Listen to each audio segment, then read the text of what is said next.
Alright guys, welcome back to the channel. It's Maddie here, and today we're going to be covering the best decks for ranked mode to finish this ranked season. I think we're all really excited for B1 to come out. It's just about a week or 6 days away, but the ranked season will be ending in about 3 days on the 27th. That's Monday, I believe. So we have a couple of days to finish off this ranked season for those of you that are still looking to hit Master Ball or looking to climb as high as possible into Master Ball before the season ends. These are my top deck choices. Hopefully it works out for you guys. But before we talk about the deck lists, we got to mention the tournament this weekend. That's right, the final showdown. This is the last tournament of the A series of the entire first year Pokemon Pocket. This is the final tournament. It is a standard legal format tournament. Every card is legal. We're not banning anything this weekend. The final showdown. It is going to be October 25th at noon, so definitely go and check it out. Link to register down in the description below.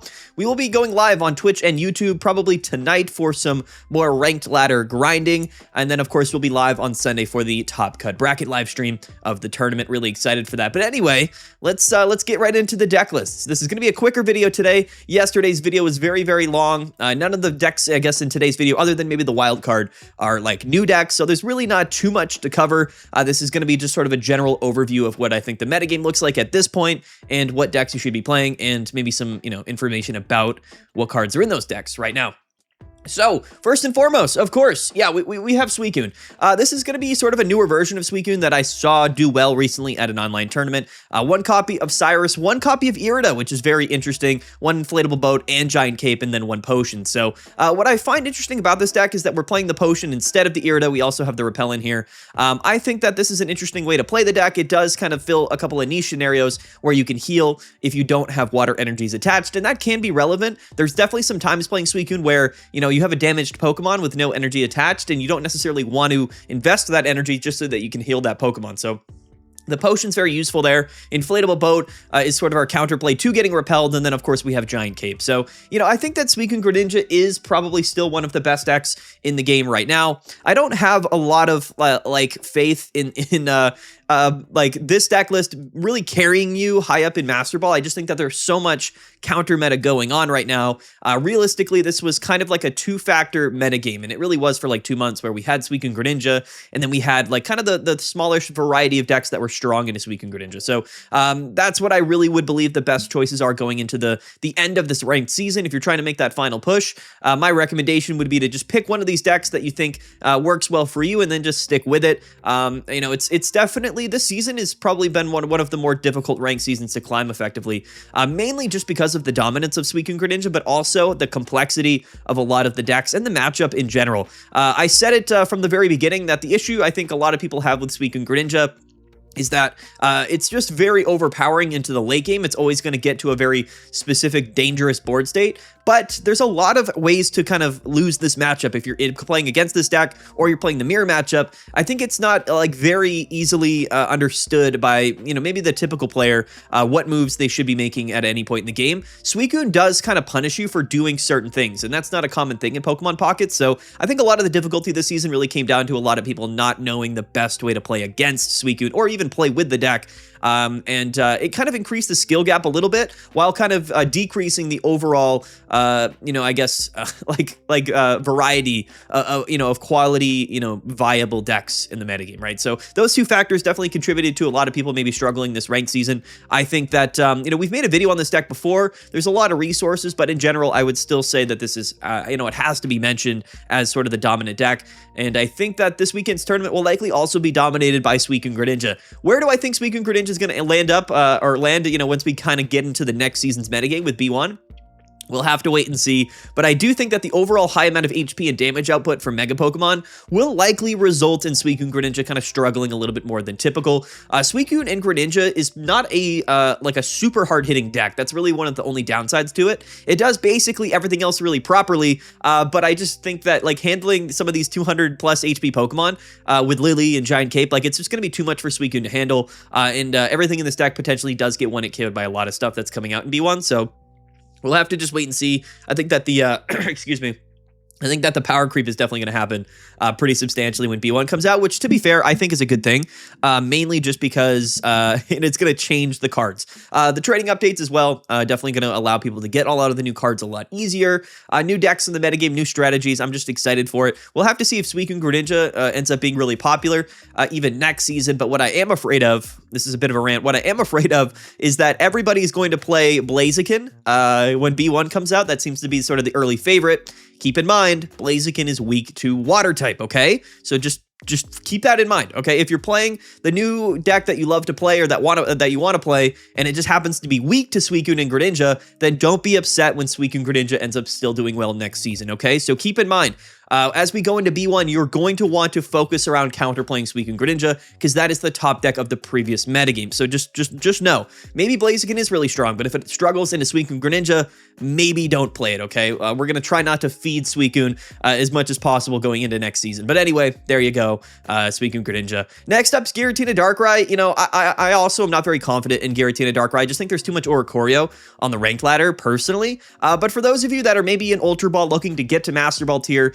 I still think Giratina Darkrai is probably an okay choice. I don't know how much Oricorio you're going to see in like the lower ranks, like in Great Ball or Ultra Ball.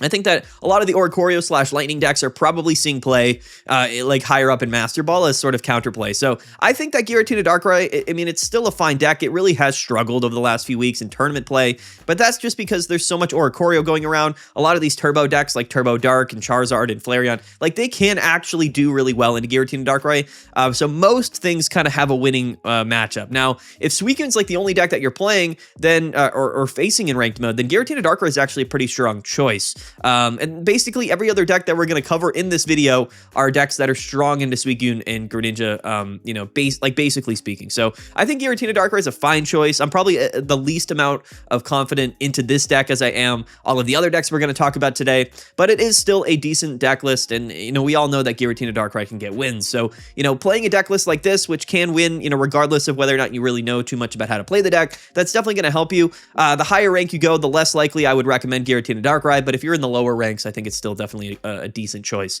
Next up is Charizard. I still think Charizard is worth playing. A lot of the top players actually in Master Ball are just kind of grinding with Charizard because it's a very polarizing deck. It's a very volatile deck. It's very difficult to beat Charizard given the decks that are kind of in the metagame right now because, you know, if Charizard gets set up, there's just not a lot that most decks can really do about it, right? The Lily, the high HP, the 150 damage, it's not the most consistent deck in the world, but that's why it's a high roll deck. When it gets set up, it's just hard to deal with it, right? So I think Charizard can sweep through most decks in the game. One of the uniquely strongest matchups into Suicune for whatever the reason, even though it's a fire type deck.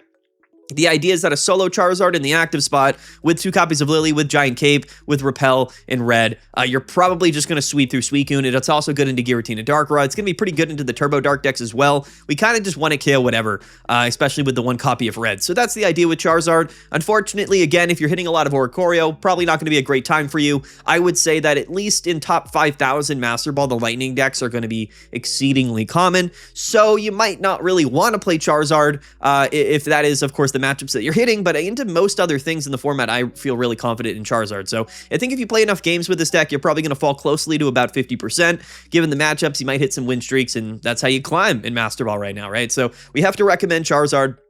Definitely not a bad deck. One of the strongest decks. Now, I don't know if this Charizard is really going to be that relevant when the Mega Pokemon come out, I'll be honest. I just don't really see 150 damage meaning that much. Like, Charizard is interesting because it takes an extra turn. And in the metagame right now, that's totally fine if we are just going to be one-hit killing whatever is in front of us in the active spot. And Charizard does do that pretty well.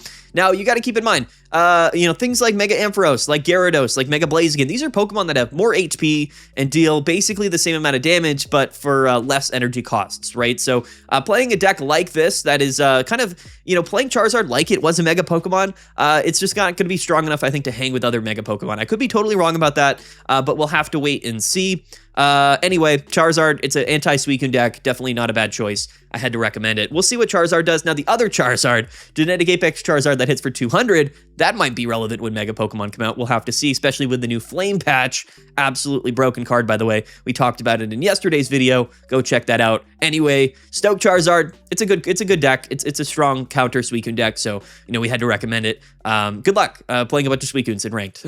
Next up is Flareon. You know, I actually love Flareon.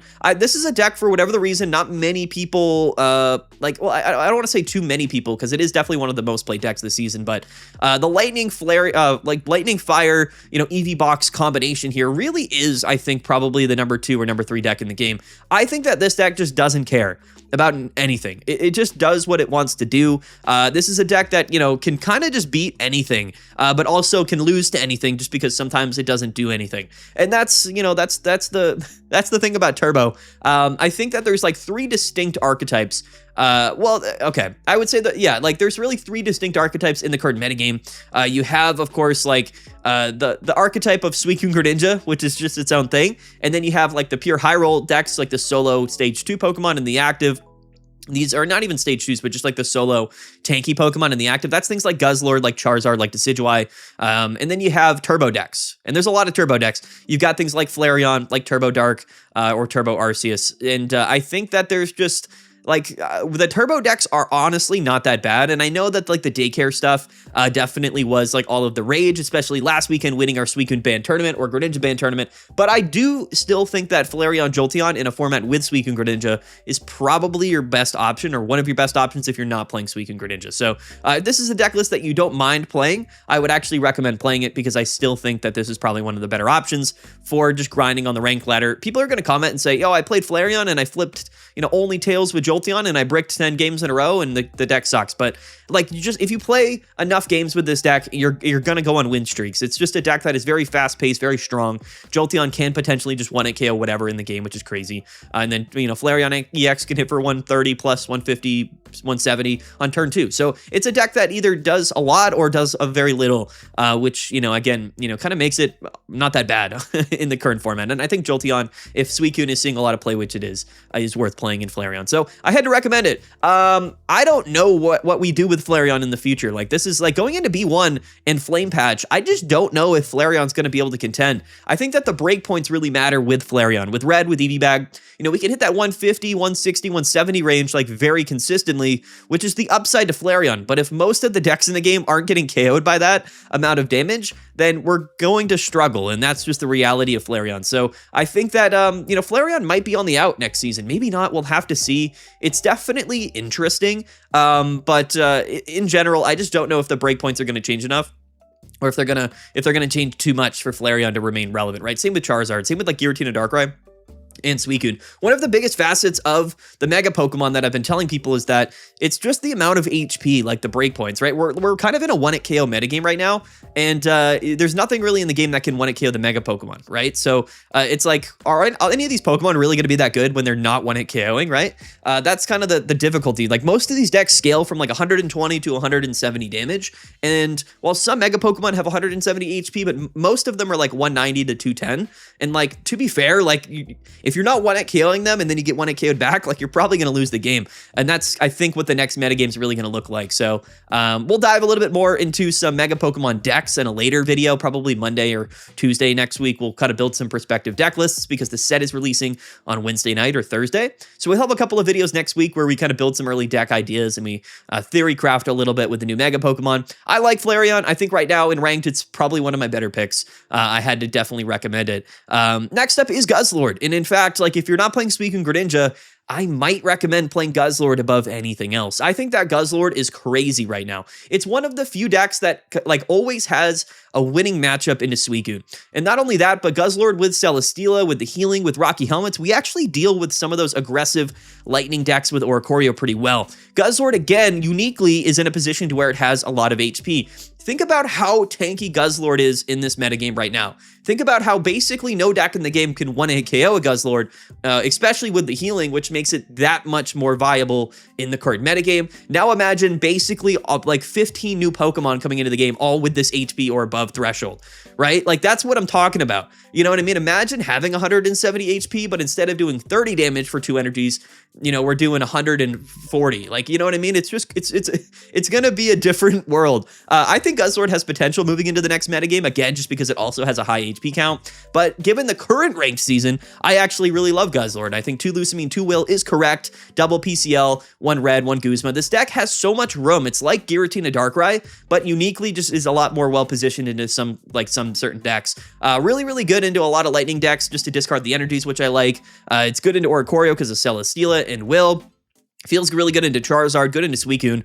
I know that Guzzlord might not be like the most fun deck for people to play in this ranked season right now, but honestly, I'm saying this right now, if you're you know, buckling into grind for the end of the season, like I would recommend Guzzlord. And if you're in Master Ball or even in Ultra Ball tier, like if you're gonna sit down and play dozens of games, like hundreds of games, maybe even in the next few days, I would recommend that you play Guzzlord. I actually would. It might be my #1 recommendation if you're not playing Suicune Greninja. So shout out to Guzzlord. It's one of the decks that I just really hate matching up into when I'm playing ranked. I really don't want to ever play against Guzzlord, and I don't really love playing Guzzlord. So it is sort of that it is that Pokemon in the game right now that just always kind of makes me eye roll. You know, when I see it, I'm like, all right, time to play Guzzlord. You know, there are counters to Guzzlord. They're just not very common, right? I mean, Buzzwole doesn't see that much play, and what else would counter it? Like Leafeon or Executor decks would counter it. You know, maybe even like Charizard, right? Yeah, but not Charizard because like Stoke, you get bodied. I don't know. I really don't even know. I think Guzzlord just actually kind of bodies the entire game. Maybe Turbo Dark does well into it. But anyway, shout out to Guzzlord. Great pick. I got to recommend it. Honestly, this would be like super high up on my list.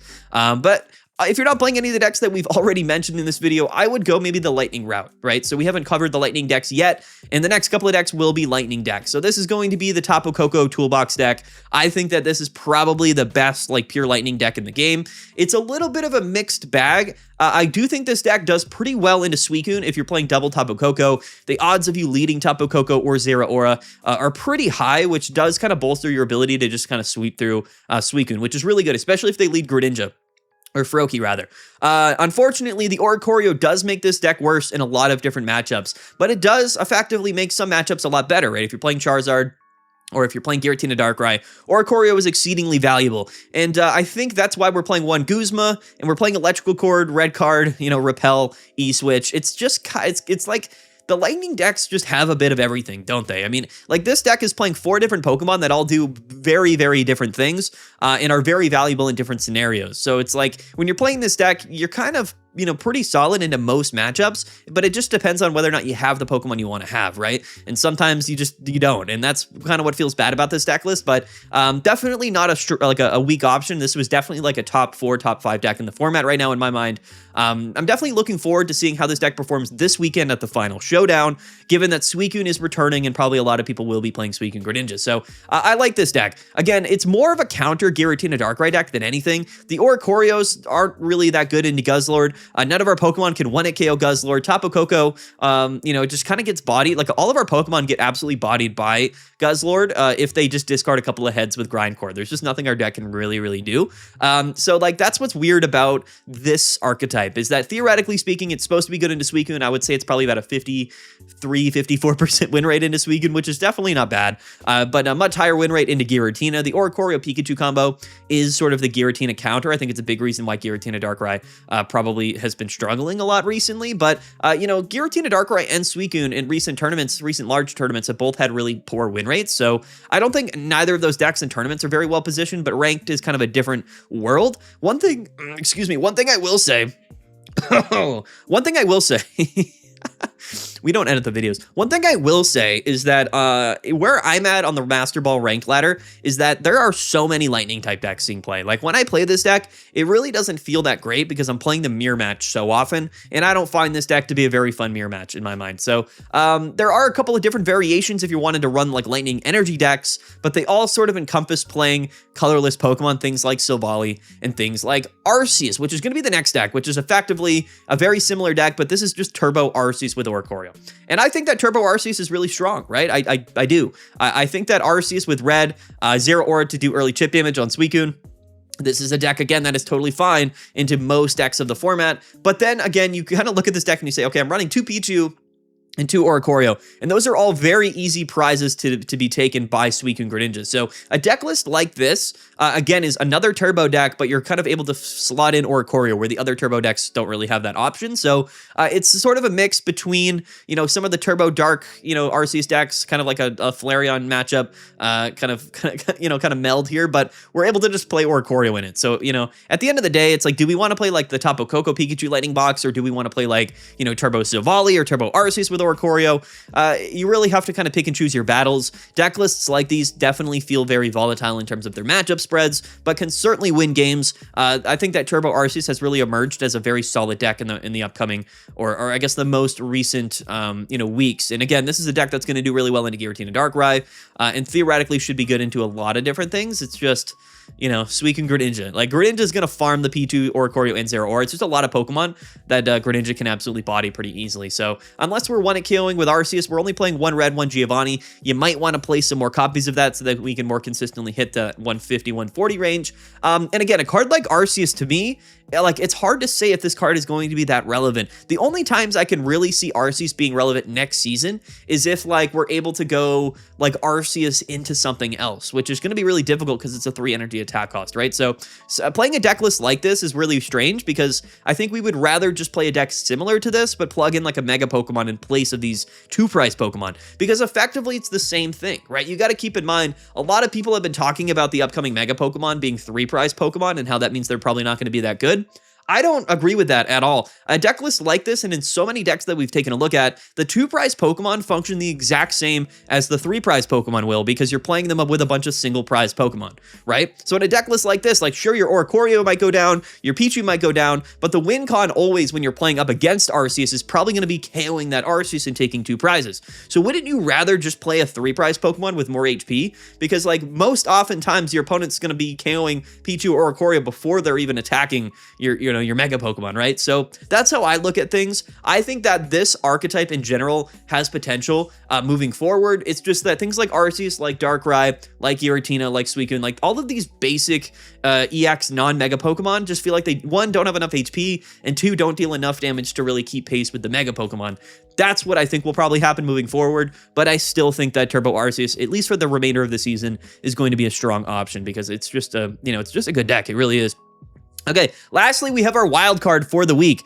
This is something that, again, you know, might not be like the most proven deck, but is something that I find to be really interesting. It's kind of picking up a little bit of momentum right now, or at least in the last couple of days. So we wanted to showcase it. So again, you know, take this with a grain of salt. Not the most proven deck in the world, but something that I actually really do like. And this is going to be like a Gardevoir Psychic Toolbox deck with Sylveon, with Mewtwo, with Mew. This deck's been floating around for quite some time. It's not necessarily something like super new, but I actually really like some of the Psychic Toolbox stuff in the game right now. Giratina Darkrai is definitely on a little bit of a decline, at least in the higher ranks. That's my opinion. I don't see a lot of Giratina Darkrai anymore. Guzzlord's still kind of common. Turbo Dark decks are kind of common, but they don't necessarily rely on a dark type attacker. They mostly use Arceus and Snorlax. So when you're playing something like Mewtwo and Sylveon and Mew EX as well, like, these are all attackers that are actually pretty valuable in the game right now. Mewtwo EX is an absolute beast. Like, 150 damage is quite a bit. We're moving through our deck very, very quickly. We have Gardevoir with Psyshot to just, you know, KO Oricorios, which is pretty cool. I like this deck. It's definitely a little bit more unique. I think you could play something like a Giratina in here, but if you're playing Gardevoir, then you probably want to play Mewtwo. I like the deck. I think that there's actually a lot of potential with it. Sylveon and Espeon, I think, was like a wild card a little while back. That's actually not a bad deck to play in the metagame right now, but I just wanted to showcase something that was a little bit fun and a little bit different. So I don't have much else to say about this other than I think that Mewtwo is actually pretty well positioned, and I think that it can KO a lot of stuff currently in the metagame, which is pretty cool. And Sylveon and Gardevoir just draws a bunch of cards. Mew EX as well. Going to be pretty cool to take some KOs in various different scenarios. I like the deck. I do. Now just try to dodge Guzzlord, I would say, probably. But yeah. Anyway, there you go, guys. That's the wild card for the week. A couple of decks that we did mention in today's video, like Daycare, like Giratina, Darkrai, they're all fine decks. It's just what decks I feel like have a lot of momentum. The Turbo Dark decks to me like are good, but if I'm kind of assuming what's going to happen at the end of the season, it's like I think everyone's just going to be grinding Suicune Greninja. So I think that this video I wanted to focus on a bunch of decks that were specifically strong into Suicune Greninja, which I don't actually think that the Turbo Dark / Daycare decks are really that good. So we have the Lightning Toolbox decks. We got Guzzlord, we got Charizard, we got Flareon, Jolteon. Like those are like really the counter or anti Suicune deck lists. So those are the recommendations for me this week. Again, 3 days left until the ranked season ends. Good luck to everybody. This was a quicker video today. Hopefully you guys finish off your rank grind, as well as possible. But don't forget to play at the final showdown tournament this weekend. It's going to be a lot of fun. Our final send off before B1 next week. Again, so this weekend is the final showdown, but next weekend will be the first tournament that B1 is legal. So it's going to be a completely new metagame. I am super excited for that. I think that this week, everyone's just going to be kind of waiting for B1 to release, which is totally fine. So next week, we'll make some more perspective content. And then once B1 comes out, man, it's like we're off to the races. I'm going to be absolutely pumping out content and talking about everything that happens. I'm super excited. 3 booster packs is a lot. That means we have a lot of new Pokemon. The meta is going to change dramatically. And I think that there's going to be a lot of opportunities for fun content, which I'm super excited about. So stay tuned. Join the live stream tonight and on Sunday. Don't forget to play in the tournament. Don't forget to like and subscribe as well. I appreciate you guys. Have a great end to your ranked season. Best of luck. Hit those win streaks. And yeah, we'll see you guys soon. All right. Peace out, guys. Have a good one. We'll see you guys later. And yeah. Bye.